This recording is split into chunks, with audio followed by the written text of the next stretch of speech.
transit saja. Sekarang sudah menjadi tujuan, ya, sudah tujuan untuk narkoba ini sekarang. Sebagai contoh, Pak, di Padang kemarin saya diminta, jadi di Padang ada suatu organisasi minta supaya kami ke sana memberikan semacam pelatihan kepada para ahli di sana, bahwa di sana di Padang itu contoh, bahwa di Padang itu narkoba adalah kelima di Indonesia. Padahal dia sebagai orang yang sangat taat beragama Padang itu. Dia meminta angkatan laut untuk bisa mengirim kapal, mereka akan berlatih di kapal nantinya. Saya sudah sampaikan Kasal, ya, di beberapa dulu. Kemudian LGBT, ya, di Padang, termasuk tertinggi. Sedangkan lapas wanita 80% adalah narkoba. Jadi bayangkan, sudah mengerikan sekali narkoba. Jadi kita jangan terlalu berpatokan ribut sekarang masalah politik, ya. Jangan hanya masalah politik, dan sekarang ini terlalu bebas terlalu dalam. Ini perlu didapat perhatian. Bagaimana kita bisa mencapai usia emas 2045 kalau narkoba ini tidak dibatasi? Kerugian kita akibat hilangnya sumber daya alam itu tidak signifikan apabila narkoba ini sampai meracuni generasi muda kita ke depan. Sebagai generasi muda jangan sampai narkoba ya, jangan sampai narkoba ya. Ini yang sangat berbahaya. Nah, untuk itu kita bersama-sama harus bisa melaksanakan ini semua untuk mencegah narkoba. Kemarin di Riau kerjasama antara BNN, Angkatan Laut, kemudian juga semuanya menangkap narkoba hampir 2 ton, 1,8. Bayangkan. Nanti ada dari orang dari BNN yang mungkin belum hadir saat ini. Nanti bisa ditanyakan, saya nggak mau. Tapi tanyakan, 1 kilo narkoba itu bisa meracuni berapa banyak? Generasi muda. Kalau generasi muda rusak semuanya, apa betul kita bisa mencapai itu Indonesia Emas 2045? Kita melihat para pejabat kalau pidato berapi-api, bagaimana dengan narkoba? Ya, sangat kita harus perhatikan ini semua. Kemudian narkoba ini, saya pernah dari BNN waktu saya dengan Pak Anang ya, Komjen Anang ya, sekarang kita akan memusnahkan narkoba. Terus saya mau lihat, ini betul narkobanya? Sudah tubuh Pak, betul. Coba tes, kata betul. Saya coba-coba kan, betul di narkoba. Pak, jangan Pak. Itu kalau di film biasa kan begitu, itu film Pak. Jangan coba-coba, dicoba gitu. Bapak kan kena terus nanti. Oh gitu, jadi itu hanya biasa kan kalau di polisi luar itu gitu kan. Coba, jangan Pak itu. Ya, jadi kalau orang-orang ini kan sekarang benar seperti itu. Ya Pak ya, ini yang berbahaya. Jadi kita boleh mengedepankan politik kita yang baik, kemudian ekonomi kita, pendidikan kita penting juga baik. Tetapi kalau narkoba itu beracuni, mohon maaf lah, kita akan bagaimana kita kemana? Sekarang kita butuh aparat kita yang bekerja dengan sebaik-baiknya. Ya, contoh saja, narkoba ini masih berkeliaran di dalam lapas. Ya. Di mana nih pengendali di mana? Di dalam lapas. Bagaimana pengendali lapas? Bagaimana sipir gitu? Ya. Kalau yang silakan kalau polisi berat. Ini semua harus itu. Nah, kemudian ya daerah-daerah yang memang rawan, menjadi kerawanan sosial di situ, bukan saja narkotik tapi kerawanan sosial kejahatan lainnya. Berkaitan dengan itu banyak juga yang sudah kami tangkap ya, dalam rangka menstelirkan dalam wilayah tersebut. Yang tadi yang zona merah menjadi zona hijau. Makanya kami mungkin dengan dari BNN juga sudah melakukan beberapa antisipasi inovasi atau strategi. Yang pertama adalah mendirikan posko-posko ya orang-orang penggiat-penggiat narkoba di sana. Kemudian mengangkat daripada tokoh-tokoh masyarakat sebagai leader ya anti narkoba di sana, dan juga mengajak teman-teman sebaya, misalkan adik-adik ini SMA ya kan, kita bentuk teman sebaya anti narkoba. Mereka kita jadikan ikon ya kan, maskot, supaya nanti bisa mengeluarkan informasi tentang bahaya narkotika di teman-teman sebaya dengan BNN juga. Itu satu. Kemudian yang kedua, bedanya apa yang disampaikan Ibu tadi, pulih dengan sembuh. Nah, ini yang bagus pertanyaannya, Bu. Kalau sembuh ya itu hanya berkisar menghilangkan racun-racun detox yang ada di tubuh kita, racun-racun narkoba. Kalau pulih ini jauh lebih sulit daripada menyembuhkan. Artinya apa? Orang sembuh belum tentu dia pulih.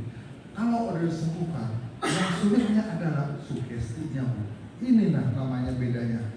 Sugesti orang yang sudah sembuh itu bila mana dia beralih lagi ke sistem sosial yang pertama, ya, misalkan di tempat ibu umum misalkan, ya. Setelah dia direhab terus dia kembali ke tempat ibu, itu tidak ada jaminan dia tidak akan memakai lagi. Sugestinya, ya, itu akan melengkap terus. Begitu dia di rumah sebulan habis rehab, tahu-tahu temannya, bro apa kabar? Sini nih, bagus nih, gratis deh, makasih deh, apa dijajanin? Itu lama-lama akan bergaul lagi, gitu. Nah, itu jadi bedanya sugestinya itu yang sulit disembuhkan, yang dihilangkan. Nah ini namanya pulih itu hanya sembuh itu hanya membersihkan racun dari tubuh, tapi pulih ini adalah sulitnya menghilangkan rasa sugesti yang ada di pikiran dan perasaan. Itu kira-kira. Terima kasih. Baik. Bisa dibeli. Kenapa? Ketika terjadi penangkapan yang mungkin sudah masuk di TV, semua bandar sudah masuk. Tapi hanya beberapa bulan mereka sudah nongol lagi dan beraktivitas seperti biasa. Di daerah kami itu sangat luar biasa. Nah ini pertanyaan saya, sampai kapan ini berlangsung dan apakah tidak ada tindakan yang konkret dari pihak berwenang untuk mengantisipasi daerah-daerah seperti kami yang sangat kronik dan itu sangat merugikan warga asli, ibaratnya warga yang memang tidak terkena narkoba, dan keluarga kami pun ada ancaman karena kami sering menegur melalui ceramah atau masjid. Yang kedua, ini pertanyaan untuk Pak Heru. Bedanya disembuhkan dengan dipulihkan apakah? Kalau memang sudah pulih, apakah ada indikasi dia akan ini lagi? Nah itu. Baik. Dua pertanyaan Bu ya. Satu lagi Pak. Dua pertanyaan Bu, waktu sudah habis. Baik. Ya, cukup. Terima kasih. Assalamualaikum warahmatullahi wabarakatuh. Sebelum menjawab, sepertinya ini masih ranahnya Pak Heru ya, atau kalau nanti Pak Indra mau melengkapi atau Pak pimpinan wilayah GPIB Jakarta. Baik, saya substansi saja langsung. Banyak diskusi kita sudah bicara tentang ini. Saya mau lihat dari segi pendidikan. Satu hal yang menjadi penting sekali kita duduk di sini adalah jujur. Kata kuncinya jujur. Karena saya menganggap ini sama seperti perlakuan kejahatan lingkungan hidup, hampir sama. Saya adalah salah satu inisiator yang adalah membuat satu pandangan bahwa kejahatan lingkungan hidup itu tidak akan pernah selesai kalau tidak diselesaikan akarnya. Salah satu kejahatan lingkungan hidup yang paling fatal adalah karena pelakunya adalah orang-orang dari pemerintah sendiri. Yaitu, mohon maaf Pak Joko, Pak Kasal, saya juga anak marinir. Mereka adalah militer. Siapa yang mau nangkap itu pesawat? Siapa yang mau nangkap pesawat? Misalnya Hercules, tidak akan ada yang pernah nangkap, tapi di dalamnya itu ada harimau yang sudah diair keraskan. Itu dijual terkait narkoba. Kita jujur saja. Ini semua kan kita sudah tahu, sudah menjadi permasalahan umum dan sosial. Kalau bukan kita sendiri dari aparat yang akan menegakkan. Gerakan Pendidikan Indonesia Baru atau GPIB yang juga sebagai Wakil Ketua Umum MIO, Media Independen Online, bahwa hari ini tanggal 26 Juni tahun 2025 bertepatan dengan Hari HANI, yaitu Hari Anti Narkotika Internasional dunia ini.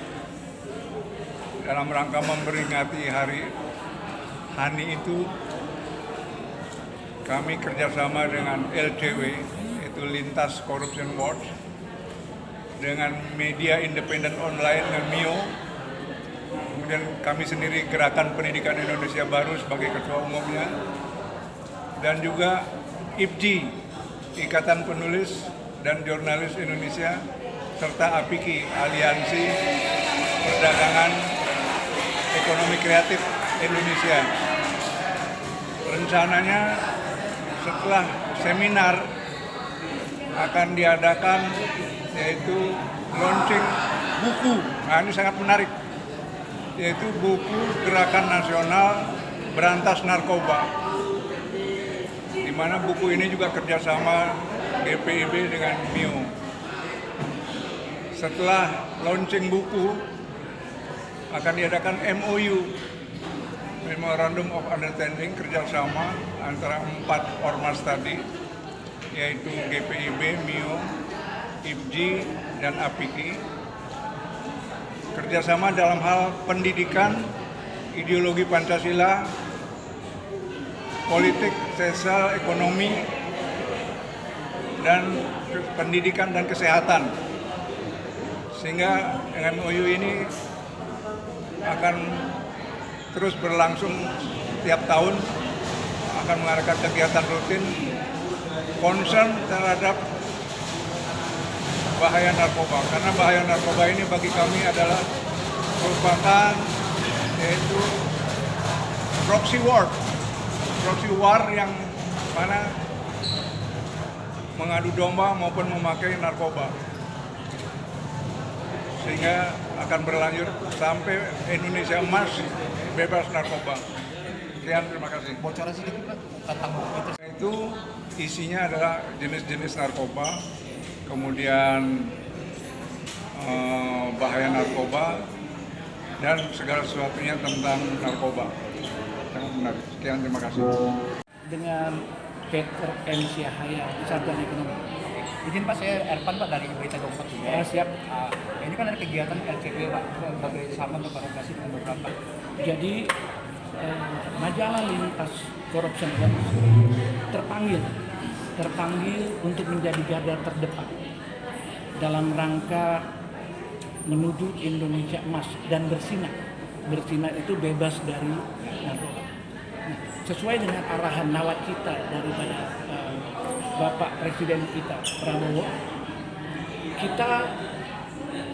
kita selalu senantiasa mengikuti arah daripada pemerintahan Pak Presiden, sehingga apapun yang menjadi utama kita arahkan ke situ. Nah, kita sebagai insan media turut ambil bagian untuk menjadikan generasi emas. Nah, itu sebabnya majalah Lintas Corruption Watch terpanggil untuk menjadi garda terdepan, sehingga kita turut andil dan turut serta untuk menjadikan generasi muda kita menjadi generasi muda emas dan bersinar bebas dari narkoba. Kita ketahui narkoba ini sudah menjadi biang keladi dan momok bagi generasi kita. Dan terjadi pergeseran nilai-nilai adab, pergeseran nilai-nilai santun, sehingga tidak lagi adanya penghargaan terhadap santun maupun adab dan moralitas khusus. Nah, itu sebabnya kita sebagai majalah Lintas Corruption Watch, kita terpanggil untuk menjadi bagian ikut serta untuk membawa generasi ini menjadi generasi emas dan bersinar. Saya rasa itu yang penting, dan kita bekerja sama dengan teman-teman yang lain. Khususnya ada beberapa teman-teman yang juga turut serta bersama-sama dengan kita mendukung acara ini. Oke, di Hari Anti Narkoba Internasional ini Pak? Di hari Hari Anti Narkoba Internasional ini, Corruption Watch, media Lintas Corruption Watch ingin menyampaikan ke seluruh generasi bangsa, khususnya kepada teman-teman pelajar, lingkungan, ya masyarakat, agar kita waspada, mewaspadai supaya generasi-generasi ini kita terjaga dan generasi-generasi ini bebas dari narkoba. Pemerintah dengan secara masif terus mengupayakan agar narkoba ini hilang dari bumi yang kita cintai. Nah, untuk progres Ke depan, kita majalah Corruption Watch akan bergerak terus dan kita akan terus berada di dalam lingkungan teman-teman yang khususnya untuk masalah narkoba ini, ya, bekerja sama dengan BNN, bekerja sama dengan komunitas yang lain, sehingga kita terus menyuarakan untuk supaya generasi Indonesia emas ini bebas dari narkoba. Oke, untuk lintas Kita akan bergerak ke sana, kita akan coba masuk ke seluruh sendi-sendi pendidikan, sendi-sendi lingkungan, untuk supaya kita bekerja sama dengan mereka, bekerja sama dengan lingkungan untuk menciptakan generasi bersinar. sejauh ini, Pak, Sejauh ini sadar sesungguhnya narkoba itu sangat berbahaya bagi generasi ini. oke, Seminar dan dialog interaktif ini, kami berharap generasi-generasi kita dibekali dan sadar dan sesegera mungkin menjauhkan diri dari narkoba. Dan kita akan bergerak masif, Pak. Kita akan bergerak secara masif ke seluruh sekolah-sekolah maupun lingkungan-lingkungan. sejauh ini Kepada seluruh bangsa Indonesia, khususnya generasi muda emas yang kita harapkan, jauhi narkoba, no drugs, no narkoba, hidup sehat lebih baik. Ketua panitia sekaligus pimpinan redaksi majalah Lintas Corruption Watch, atas nama Peter Maximilian Siahaya, Sarjana Ekonomi.